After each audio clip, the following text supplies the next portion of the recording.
This is Dr. Hamilton. Welcome to my video series on William Shakespeare's Much Ado About Nothing. In this video, I'd like to give you a general introduction to the play by examining the opening lines of the play. So, Shakespeare's openings are unique, I think. They serve to establish, to an unusual degree, a wealth of information about the play's content, as well as its themes and language. After you read the play carefully, it's often a really good idea to go back to look at those opening lines. I think that you'll find a great deal of important information, suggestive insights, connections that light up that you did not see at first. It's often a really good idea to go back there and take a look at those opening lines again.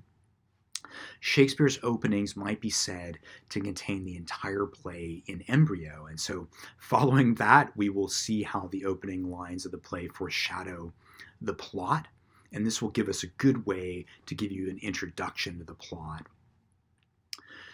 The opening lines in Much Ado reveal character, conflicts, themes, mood, genre, patterns of imagery, rhetorical features, and key structuring elements. So let's first examine how the opening lines of the play establish setting and character. So the play begins with a messenger arriving with a letter carrying news to the governor of a town called Messina, and that governor's name is Leonato. So Messina is a city on the island of Sicily in the Mediterranean. What you need to know about Messina is that it's located in a beautiful island. Sicily is a beautiful island, and so we might think of it from the point of view of at least the male characters as kind of a vacation or resort area. It's certainly gorgeous, and it's a place that anybody would want to go to on a vacation. So Leonato receives a letter from Don Pedro, and he says, "I learn in this letter that Don Pedro of Aragon comes this night to Messina." So this right away introduces the central action of the play. Don Pedro, the Prince of Aragon in Spain, is coming to Messina. So Don Pedro, we will find out in the next few lines, has just had an important victory in battle, and he's bringing his officers with him. His officers are Claudio, Benedict, and Don John. Don John is also, we will find out, Don Pedro's evil brother.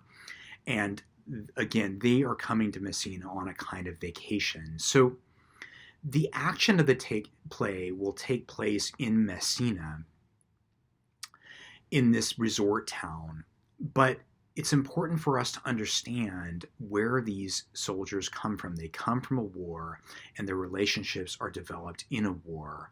And so in order to understand these characters, we will have to understand that their ideal of relationship is developed in this setting of war.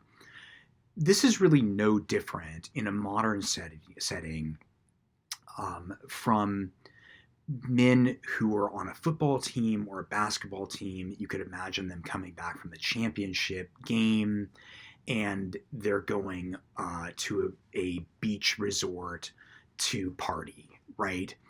It's exactly the same thing. They're hanging out as a group. They have a sort of team or group identity. This is how they view themselves. They judge women, especially, as something different, something other, something that isn't a part of the relationships that they know. And that's just a really important part of who these characters are and the plot. So none of these four officers is married, and so that immediately sets up the expectation on our part and the part of the audience of a romantic plot. So the first of Don Pedro's officers, who is mentioned by the messenger, is an officer named Claudio. Claudio will be the male romantic lead of the play. He is in the play's central plot, the romantic lead. So the messenger says of Claudio that he hath borne himself beyond the promise of his age, doing in the figure of a lamb the feats of a lion. So the comparison here of Claudio to a lamb is really important. Claudio, most notably here, is young. Everyone expects him to be like an innocent lamb, but actually on the battlefield he turns out to be a ferocious lion and covers himself in glory in the war. But what this suggests is that other soldiers view him as young and inexperienced, and they're actually shocked and surprised when he becomes this kind of animal in the war. This youth and inexperience is going to be really important for us to understand Claudio, as well as his latent animality there. His youth and inexperience will help us to understand why it is that Don Pedro feels that he needs to intervene when Claudio declares that he's in love with a woman in Messina named Hero, Leonato's daughter. And Don Pedro feels that he needs to be a go-between and ask her out, ask her for her hand in marriage, actually, for Claudio, that Claudio's too shy, he senses, to ask her on his own. And maybe Don Pedro perceives this youth and inexperience in Claudio. So at the same time, this comparison to the lamb of Claudio to a lamb and a lion evokes a pattern of animal imagery that will recur throughout the play. So I will discuss this animal imagery in more detail in a separate video, but suffice it to say that it is prolific. It extends throughout this play. This will become a part of the play's comic imagery. There are lots of animal jokes that really reveal that sort of the humorous side, the absurd, the ridiculous side of love. It will also, though, through the constant repetition and reference, be a reminder of a darker side of love. Remember, the feats of a lamb, or sorry, in the figure of a lamb, the feats of a lion. The darker side of a love, the animality, the ferocity, the threat, the danger of love as it manifests itself in our lower nature, the lower animal nature. Love will threaten these characters. It takes them into a realm of higher danger, of higher experience, and also higher threat. Love threatens them with loss of control of their reason, and it threatens to transform them into beasts. So that theme of metamorphosis is really important. There's another theme that I will touch on in my video lessons here that is latent here, and that is the theme of deception. So things in this play are not always what they appear. Claudio may not be exactly what he appears. He appears to be an innocent lamb, but maybe he is like a wolf in sheep's clothing, hiding something hidden, hiding something dangerous, animalistic, ferocious underneath that veneer of naivete. So we will discover later on that Claudio is himself quite insecure. He will easily be led by Don John's machinations to believe that the woman that he loves, Hero, is actually sleeping with another man, and this will cause him to quickly become bereft of reason and converted almost into a kind of a wild animal. So remember, the figure of a lamb, the feats of a lion. So on the battlefield, maybe it was appropriate that he was like a lion. Well, it's not obviously appropriate. It's horrific when he behaves this way towards his bride on their wedding day. He will humiliate his bride, Hero, because of a slander against her, destroy her reputation in one of the most disturbing wedding scenes I think probably ever written. He will denounce her in front of her father, her family, and her friends. And in fact, Claudio, we might say, will murder Hero socially, not literally, but in this community, if he destroys her reputation, he destroys her ability to lead a normal life. She'll never be able to marry again if Claudio's indictment of her actually stands. Hero will, as a consequence of what Claudio says, have to retreat from all social life in Messina. And in fact, she will pretend that she's dead. The fact that she pretends that she's dead is actually a sign she is symbolically dead socially. She can't do anything socially after that. She has been disgraced. So as the exchange in the opening lines continues between Leonato and the messenger will continue to speak of Claudio. And this time he tells Leonato of the reaction of Claudio's uncle, who happens to live in Messina. Claudio has family in Messina, apparently. Claudio's uncle has heard about Claudio's victory, and Leonato describes Claudio's uncle's reaction. He says of the joy that Claudio's uncle felt, he felt even so much that joy could not show itself modest enough without a badge of bitterness. That joy could not show itself modest enough without a badge of bitterness. So Claudio's uncle here, on hearing that Claudio's done so well and that he's a hero, has so much joy that it actually is mixed with bitterness. Claudio's uncle here, yes, he's obviously proud of Claudio and his triumph in the war, but it's possible that he senses that Claudio is also growing up, which is another allusion to Claudio being immature and inexperienced, that there's a certain bitterness. Why is there bitterness? Well, Claudio, possibly in the eyes of his uncle, is now no longer a child. He's become a war hero. And so it's joyful that he has emerged in this new form, but it's sad because of the loss, possibly, of who he was. So what this sets up is the mood of the play and a question about the play's genre. So in a play that I've said has so much potential tragic drama, and I've just described Claudio's possession by jealousy and his cruel humiliation of the woman that he loves on her wedding day in front of everybody that she loves. This is actually teetering on the verge of tragedy, but it is saved by the play's two comic subplots. So the first comic subplot is a subplot involving Beatrice and Benedick. These are two characters who find an irresistible compulsion to become engaged in a kind of insult competition or an insult war. They're in an insult war that escalates more and more until it becomes absolutely ridiculous and farcical and is absolutely hilarious, because both Beatrice and Benedick are super witty, and so watching them insult each other is very, very entertaining. They're funny, and they are actually gradually brought about through the intervention of other characters who sense that they're so interested in putting each other down that that interest may conceal something else.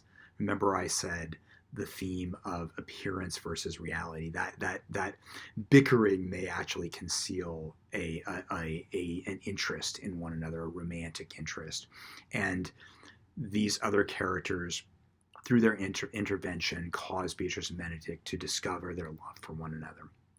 So that's one redeeming subplot. Then the other one that really directly prevents the tragedy is the comic subplot with the local police officers, who in the play are called constables, Dogberry and Verges. Dogberry and Verges are notoriously incompetent, and they are so incompetent that they actually explicitly declare that they're going to do the opposite of enforce the law. And so they actually completely inadvertently, against their will, blunder into uncovering the villainy of Don John's plot and his slander against Hero. And they pull the play from the brink of disaster. I mean, their stupidity is only exceeded, I think, by Claudio's delusional stupidity, who they succeed in saving. So once again, we have this play, that mixture of moods, tragic comedy, a play that balances these dramatic features, the emotions of both tragedy and comedy, with the comedy just coming in and saving the tragedy from itself, saving the characters from their own stupidity. So this will have there will be a potentially tragic tone, and the tragic tone really will explore that dark side of love. It will explore jealousy, animality, Claudio's jealousy, the darkness of Don John, Claudio's feelings of unbearable vulnerability, Hero's shattering humiliation, and those comic elements embodied in Beatrice and Benedict, their insult war, Dogberry, the absurd incompetence of the police officers, and they will save the day. So, mixture of genres, tragic comedy. So, to continue our reading of those opening lines, let's continue further and hear more of Claudio's uncle's reaction. Leonardo, upon hearing that Claudio's uncle has burst into tears upon hearing about Claudio, Leonardo then exclaims, "How much better is it to weep at joy than to joy at weeping? How much better is it to weep at joy than to joy at weeping?" So this is actually written in a rhetorical structure called chiasmus, and that means a sentence that has two clauses: weep at joy, first clause, joy at weeping, second clause. And what happens is that the second clause flips upside down the word order and ideas of the first clause: weeps at joy, joy at weeping. And so you can see how these two contrasting ideas are balanced one against the other. So we've seen other things balanced, right? Tragedy and comedy, bitterness, sadness, joy. This is a play that holds all of these things in a beautiful balance. It's one of the reasons why these are referred to as a high comedy. They balance these positive and negative emotions. So the phrase weep at joy, a phrase that we might associate with weddings, an overflow of joy, absolute opposite meaning, joy at weeping, which evokes the sinister, right, a sadistic joy that somebody gets, another's weeping. That might be associated with the villain character, Don John, who tries to destroy Claudio's and Hero's wedding. So that is the violent passion of tragedy. The play balances these two, comedy and tragedy, these two genres. They're finely balanced on a fine knife's edge. And the chiasmus, that rhetorical feature, really symbolizes that, balancing these two clauses here, right at the very beginning of the play. So at the same time, this phrase indirectly references these two important figures in the play, Don Pedro and Don John. And these are two figures that seem to struggle for supernatural predominance in the play almost. They're not supernatural, but they have a role that is almost godlike. You could almost imagine Don Pedro in the role of God and Don John in the role of Satan or the devil, right? Don Pedro brings people together. Don John is trying to tear them apart. Don Pedro even goes out of his way. He himself is single, as all of the other male characters are. He himself is single. He doesn't have anybody, but he reaches out to Claudio because he hears that Claudio is in love, and he tries to bring them together. He actually does succeed in intervening on Claudio's behalf to secure the wedding. And his brother, his evil brother, Don John, of course, is responsible for persuading Claudio that Hero is cheating on him and attempting to tear them apart. So whereas Don Pedro could certainly be regarded as weeping at joy, Don John is definitely a character that joys at weeping. So let's review this then. So the play starts off once again by introducing this backdrop of the successful war. The soldiers are coming to Messina on this vacation, right? It establishes that this is a play about romantic love. The male characters, however, are going to interpret that love and all their relationships with women that happen in Messina, in this vacation town, based upon their prior experience, develop in war, their sense of themselves as a team, as of women as the other. And they will, through their sort of misogyny, view potentially love as betrayal of these bonds formed in war. And certainly we'll find that is the case with Benedick. Claudio, actually in a more even serious way, but in a more concealed way.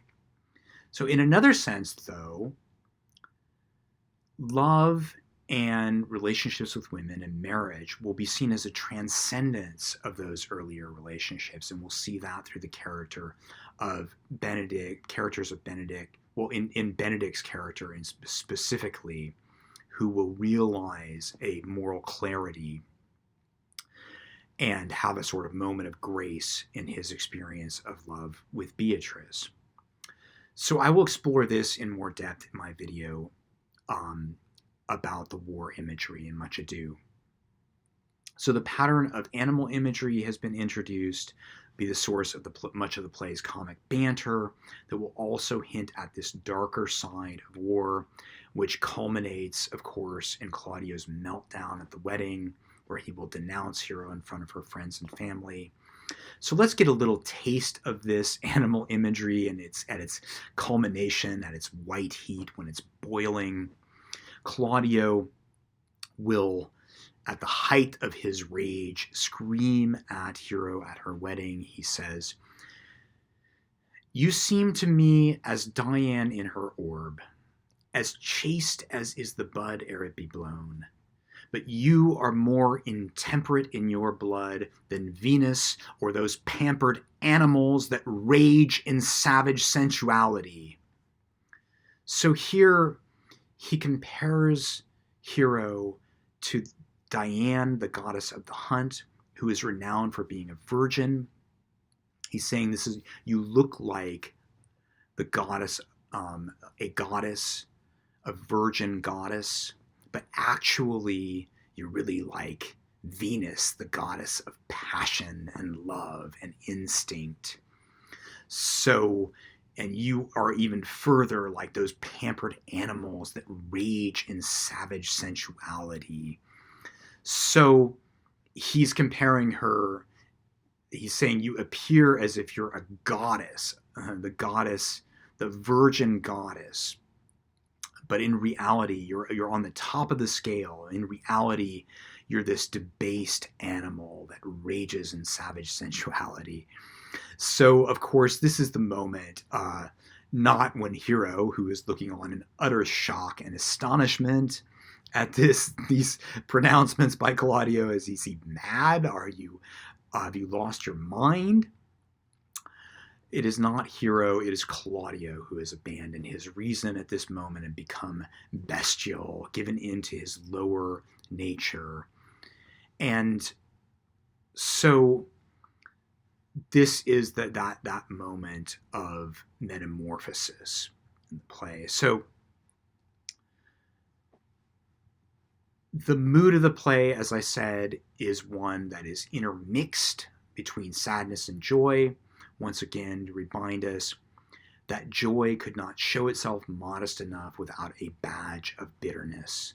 Again, joy with a badge of bitterness. That really captures the mood of the play right in those original lines. It's astonishing. The genre of the play, tragic comedy, with the comedy clearly and decisively winning out. We remember those lines, how much better it is to weep at joy than it is to joy at weeping. Weeping at joy, comedy, joying at weeping, the sinister violence that results in tragedy, comedy and tragedy side by side. And of course, the structural reference there, the indirect reference to the two brothers, structure the play, God and the devil standing there, Don Pedro, Don John, influencing the characters for good and evil. Don Pedro representing love's higher nature, grace, transcendence, weeping at joy. Don John, love's lower nature, betrayal, animality, joy at weeping. The forces of harmony against the forces of disharmony, weeping at joy, the marriage, the institution that cements the bonds of community and relationship and love, disharmony, the sinister force, joy at weeping, that sinister, sadistic force that just wants to rip all of that apart. So we have here a foreshadowing of the plot in these first lines of the play. Of course, establishment of the setting and characters, themes, mood, genre, language features, including imagery, several different patterns of imagery, and even an initial rhetorical feature like chiasmus, as I said, this beautiful balanced structure that will foreshadow the genre of the play, the mixed elements of the play, all again right in those opening lines. So thank you guys for joining me for this video, and I hope you guys enjoy this video series.